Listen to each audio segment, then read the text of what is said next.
So looking forward to this week. We are officially back, boys. We are in week one where we'll have a full slate of games. I'm so excited for that. But I want to do a deeper dive into the games that we have coming up first, which is the Thursday games. We got Monmouth against Eastern Washington, and then we have Sacramento State versus San Jose State, a couple of battle teams just right down the street from each other. How do you think these two Big Sky teams stack up against their opponents? Ian, let's start with you.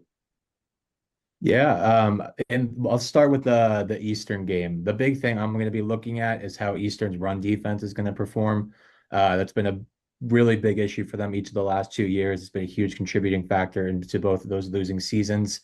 When I was at Big Sky Media Day talking with Eastern players and coaches, the big thing it's been the focus each of the last 2 years now really has been that run defense. It's all they've talked about throughout the summer. And it's really kind of, like I said earlier, it's really been the key factor in both these past losing seasons. And Monmouth's been able to run the ball, just kind of looking at their stats from last year. So that's going to be the key matchup that I'm keeping an eye on in that game, at least. All right. Fritz, what are your thoughts on the Monmouth Eastern Washington game?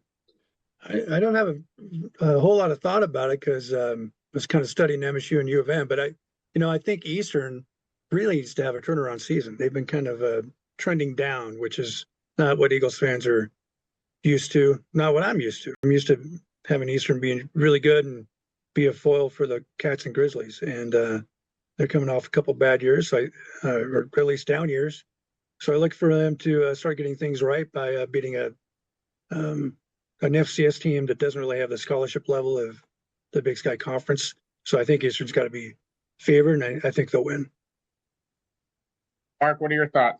Yeah, a lot of what Fritz said. I mean, they're coming off those two non-playoff years after a long run of playoff appearances, and I think they're kind of tired of hearing about what's wrong with Eastern. I think they're pretty motivated to get back and get going, and it helps. If their quarterback Disparis is healthy and playing, they're a whole lot different team, and I think they should be able to open this one up with a nice win.